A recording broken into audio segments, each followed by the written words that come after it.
Olá, queridos, graça e paz, bom dia, bom dia, bom dia. Esse é o dia que nos fez o Senhor, terça-feira, que por isso nós estamos alegres, pela rica oportunidade que Deus sempre nos dá, a partir de agora, decidir nossos próprios futuros.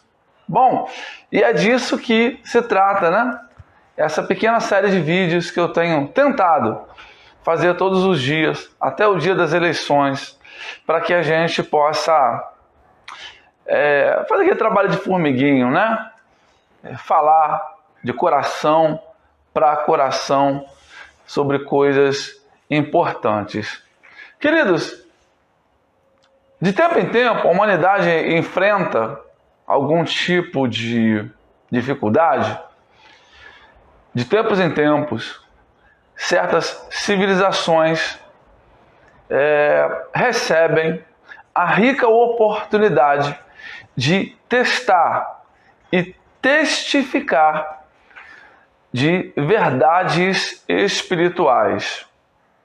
No passado, conta-se a história que a Inglaterra teve a oportunidade de viver e de ter uma experiência com o real poder de Deus, quando então a rainha da Inglaterra pediu que John Knox orasse por uma vitória da Inglaterra frente à famosa e lendária esquadra espanhola, que era uma frota de navios que basicamente dominavam todo o Atlântico e era destruidora e intransponível. E a história vai dizer que, dado a oração do homem de Deus, né, dado a fé, né, da coroa inglesa, o Senhor deu aquela vitória que era considerada uma vitória impossível para a Inglaterra. Pois bem, de tempos em tempos, povos, nações, civilizações recebem uma rica oportunidade de conhecer verdades espirituais. Queridos, eu quero dizer para você o seguinte: se no seu coração há alguma dúvida de que o diabo existe, eu aconselho você a entrar no Twitter. O Twitter aqui, né, essa rede social que tem um viés mais político, um cunho mais político. Se você tem alguma dúvida, entra no Twitter. Você vai ver, o diabo está lá. Bem descrito. Ele não está em outras redes sociais como ele está no Twitter. Não tem como você olhar para aquilo. Não tem como você olhar para a bestialidade da participação dos homens no Twitter e você não testificar, não ter a plena certeza de que o diabo existe. Existe e tem um perfil naquela rede social. O Twitter, ele é chamado de um microblog, porque você não pode escrever muito, tem uma quantidade limitada de caracteres. Bom, e desde a sua fundação, o Twitter ele é usado como uma rede política. Todos os grandes líderes mundiais, autoridades, personalidades de todas as áreas, né, possuem um perfil no Twitter. Vai lá, dá uma olhadinha no Twitter, você vai ter a certeza absoluta de que o diabo existe. Querido, muito cuidado quando você for navegar nas redes sociais nestes dias.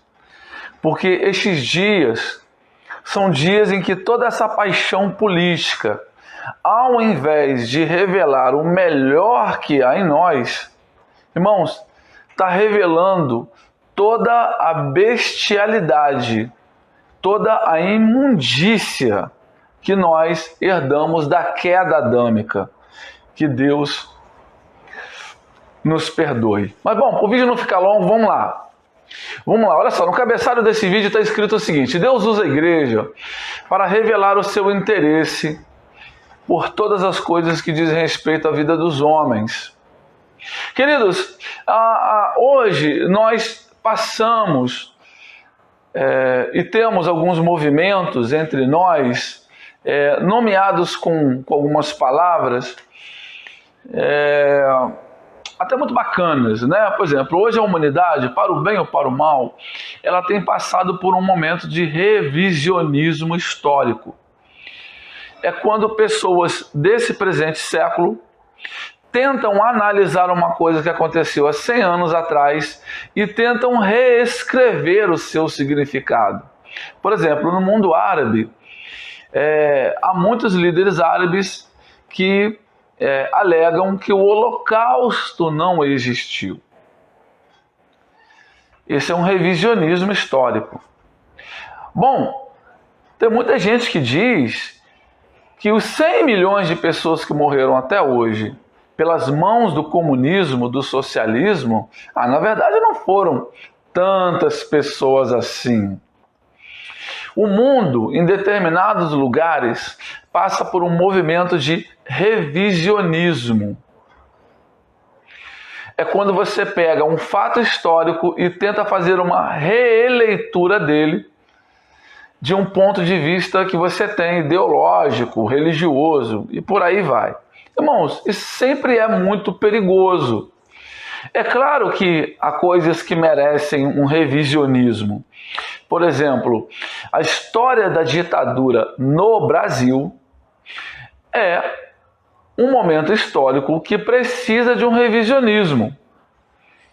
Mas eu não vou entrar dentro desse mérito por N razões. Até porque esse também não é o objetivo desse vídeo. Existe também o chamado anacronismo. É quando você tenta pegar um fato histórico e entendê-lo de acordo com a nossa cultura. Fulano fez isso aqui em 1910. Está errado. Está errado em que ponto de vista? Hoje é errado. Em 1910 não era errado.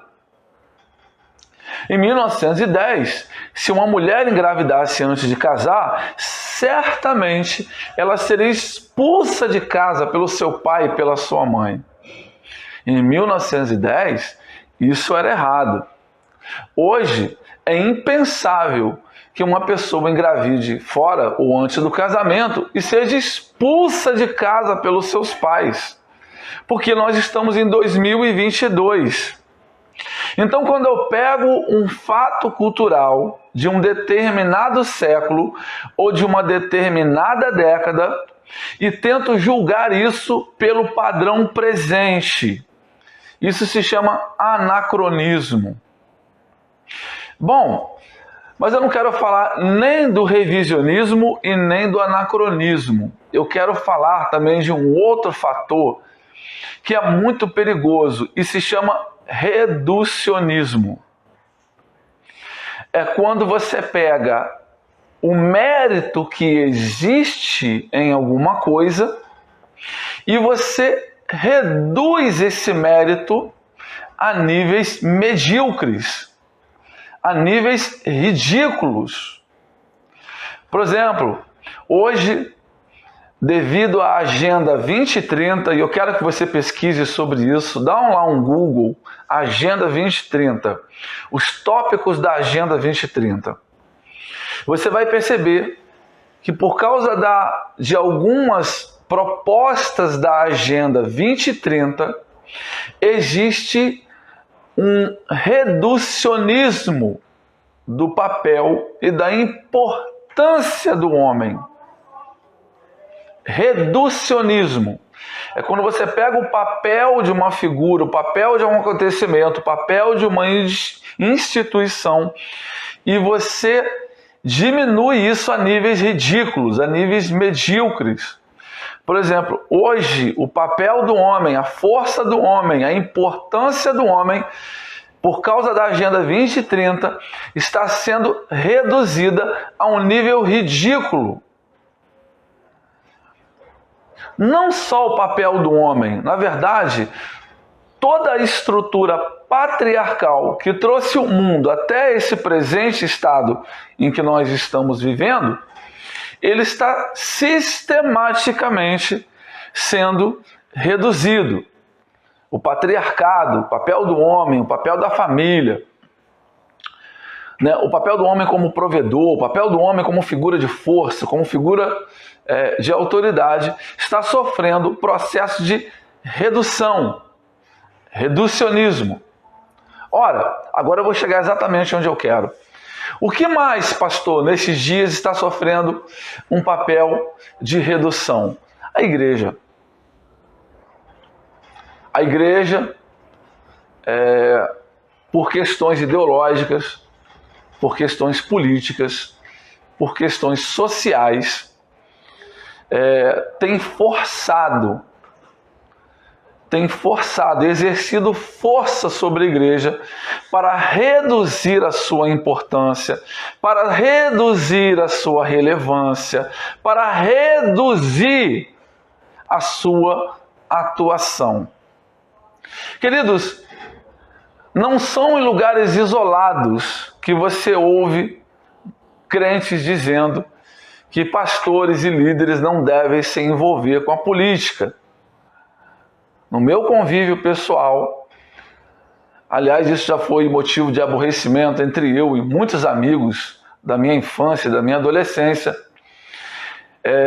Muitos amigos, muitas pessoas que eu conheço, acreditam mesmo que pastores não devam se envolver com a política, a não ser quando for para proteger aquilo que elas acreditam ser o estilo de vida adequado, aquilo que elas creem.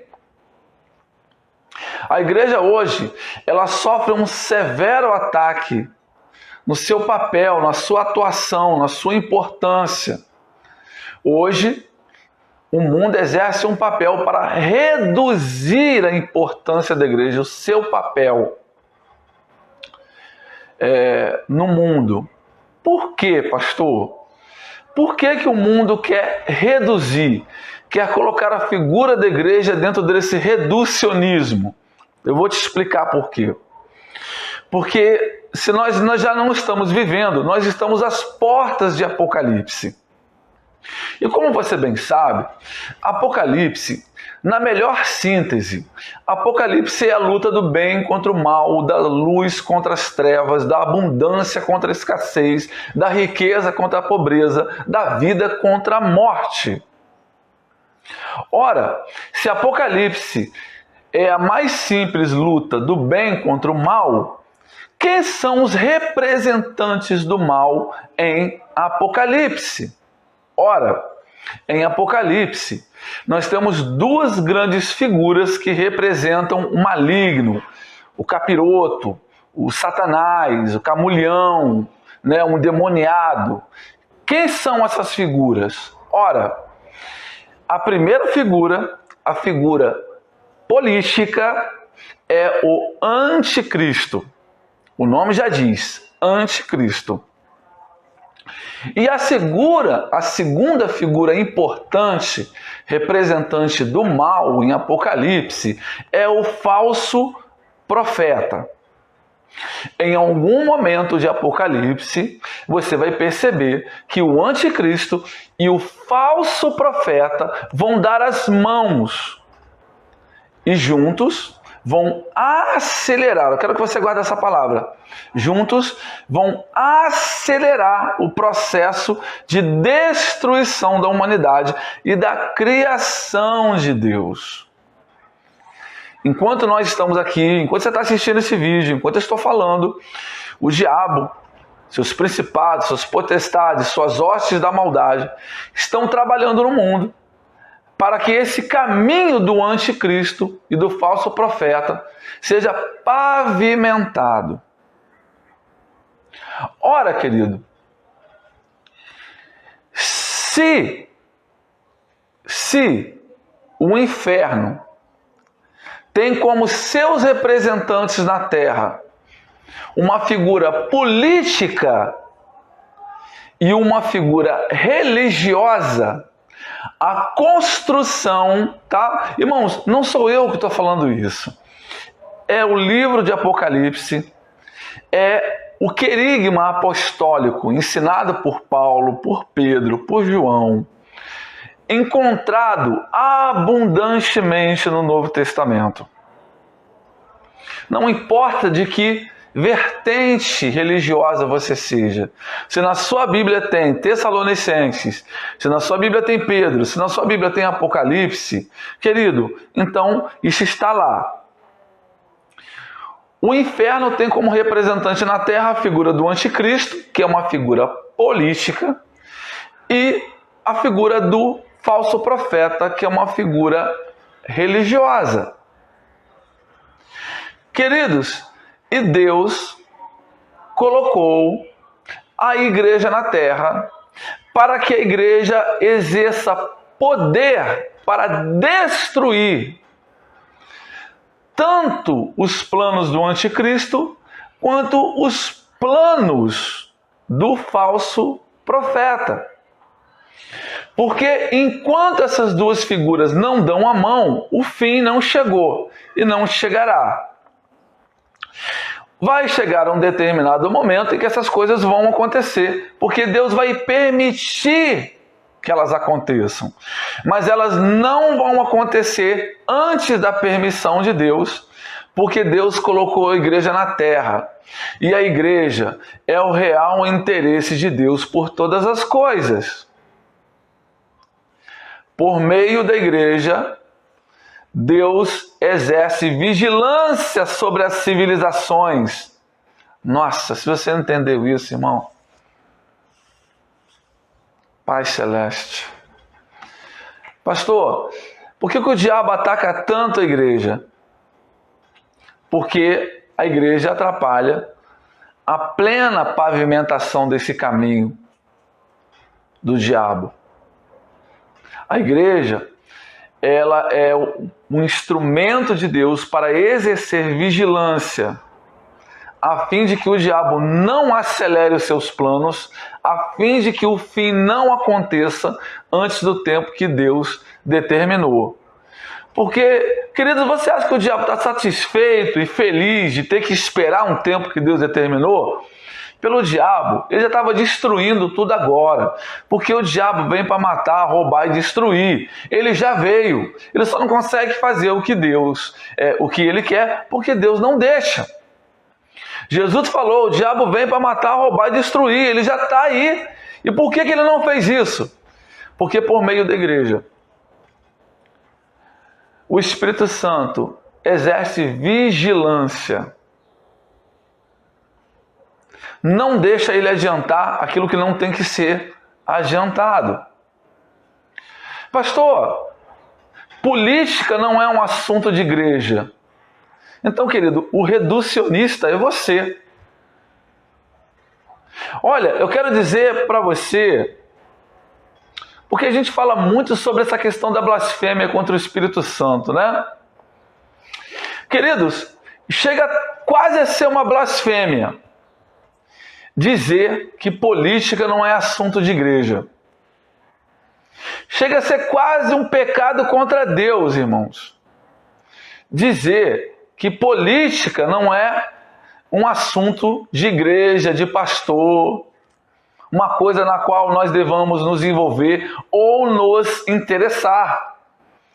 Chega a ser quase, irmãos, uma blasfêmia. Talvez não contra o Espírito Santo, mas eu vou além. Chega a ser quase uma blasfêmia contra toda a Trindade.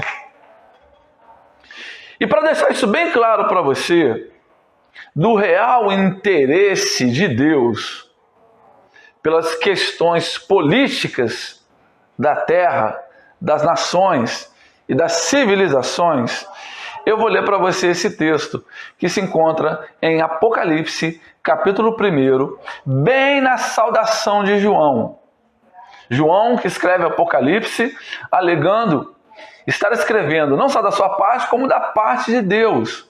E ele vai dizer assim: graça e paz seja convosco, da parte daquele que era, que há de vir, que é, que era e que há de vir. E dos 7 espíritos que estão diante do seu trono, e da parte de Jesus Cristo, que é a fiel testemunha, o primogênito dentre os mortos, o príncipe dos reis da terra, aquele que nos amou e em seu sangue nos lavou dos nossos pecados. E agora eu vou chegar onde eu quero. E nos fez reis e sacerdotes para Deus e para o seu Pai. E nos fez reis e sacerdotes para Deus e seu Pai. Bom, se você ainda não leu esse versículo em Apocalipse, eu vou ler de novo. Apocalipse, capítulo 1, versículo 6. E nos fez. Quem nos fez? Jesus Cristo, por meio do seu sacrifício vicário, por meio do sangue derramado e por meio da ressurreição. Ele nos fez reis e sacerdotes. Por quê? Por quê? Ora bolas. Por quê? João não diz se a igreja é só uma questão espiritual. Por que João, então, aqui não nos fala que Deus nos fez profetas e sacerdotes? Porque, querido, se aqui estivesse escrito profetas e sacerdotes, nenhum pastor poderia alegar motivo e interesse real por nenhum viés político. Nenhum. Absolutamente nenhum. Aí, sob pena de ser herege, os pastores poderiam alegar isso. Mas, porque a igreja é a pedra no sapato do inferno, como já bem descreveu Jesus para nós, e tu és Pedro, e sobre essa rocha edificarei a minha igreja, e as portas do inferno não prevalecerão sobre ela. Querido, em todos os séculos, o diabo está sempre querendo se adiantar e sempre querendo colocar o carro na frente dos bois. Mas ele nunca consegue. Porque Deus está vigiando os povos e as civilizações por meio da sua igreja. Como, pastor? Dentro da igreja, há pessoas vocacionadas por Deus para exercer vigilância política e espiritual. Talvez, e a gente até reconhece, que alguns fazem isso de maneira destemperada, mas é legítimo. É legítimo.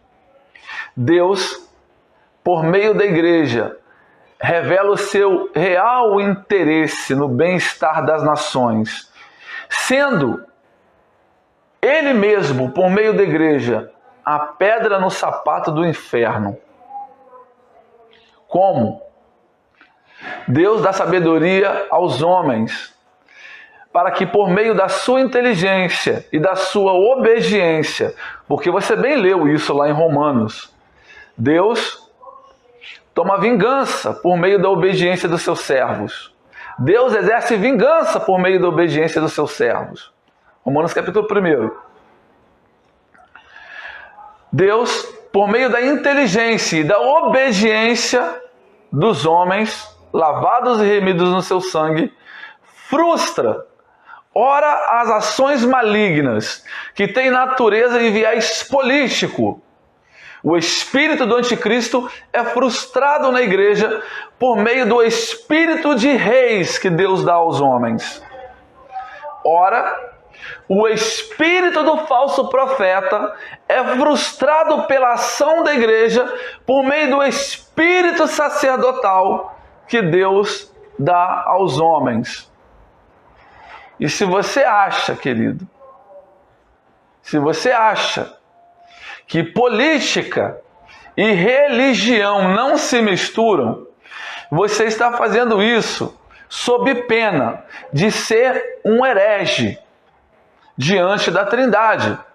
Porque você acaba de anular e de dizer que o amor de Deus e o interesse de Deus são limitados. Para que o amor de Deus tenha plena liberdade sobre a humanidade, Deus se manifesta através da igreja, vigiando as nações e as ações do diabo que acontecem por meio do anticristo e do falso profeta. E eu não estou inventando nada. Acabei de ler aqui para você. A sabedoria de Deus se manifesta por meio de um espírito governamental, e a sabedoria de Deus se manifesta por meio de um espírito sacerdotal. E nessas duas manifestações, a ação do inferno que acontece no anticristo e no falso profeta são frustradas.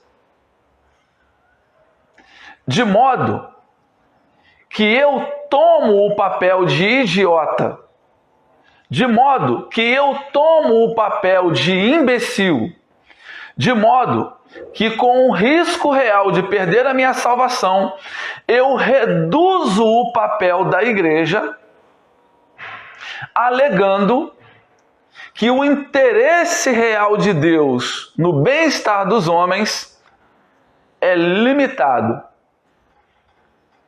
E só acontece em relação ao seu espírito que é eterno. Dane-se o corpo. Dane-se a alma. A igreja não deve se envolver com política. Ora, cargas d'água, por que então que esse versículo está escrito aqui?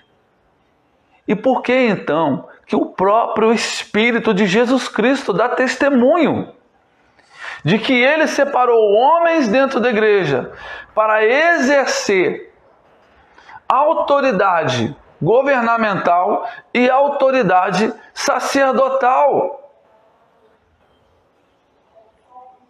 Querido, que o mundo trabalhe para reduzir a função da igreja diante das nações, eu até entendo. Mas ver crentes trabalhando com o mundo para anular a manifestação da graça de Deus, querido, aí eu não aguento não, querido. Aí eu não aguento não. Aí me poupe, querido, me poupe. É claro, irmãos, que Deus se interessa pela humanidade em todas as suas frentes, sejam elas governamentais ou sacerdotais. Nesse exato momento, Deus está usando homens com sabedorias diferentes para frustrar a ação do diabo aonde ela está acontecendo. E aquele que tem ouvidos para ouvir, que ouça o que o Espírito diz às igrejas. É legítimo, é verdadeiro, é bíblico o real interesse de qualquer crente pela política. E aí agora eu digo, não importa se o seu viés é de esquerda, ou de direita, ou de centro, não me interessa se você é republicano, ou se como eu, você é monárquico. Não interessa. A verdade é que o seu interesse pelas coisas políticas é legítimo e é bíblico, desde que, ao se interessar por essas coisas, você não abandone os princípios da palavra de Deus. Sabe, queridos, eu espero ter te ajudado um pouco a compreender. Não permita as pessoas te censurarem porque você gosta ou se interessa por política. Jamais permita que as pessoas reduzam o seu interesse naquilo que é puro, que é bom e que é honesto e que é de boa fama. Porque o apóstolo São Paulo vai deixar isso bem claro para nós, tanto em Filipenses quanto em Gálatas. contra tudo aquilo que é bom, que é puro, que é santo, que é honesto, que é verdadeiro, que é de boa fama. Contra essas coisas não há lei, quer elas sejam governamentais, quer elas sejam sacerdotais.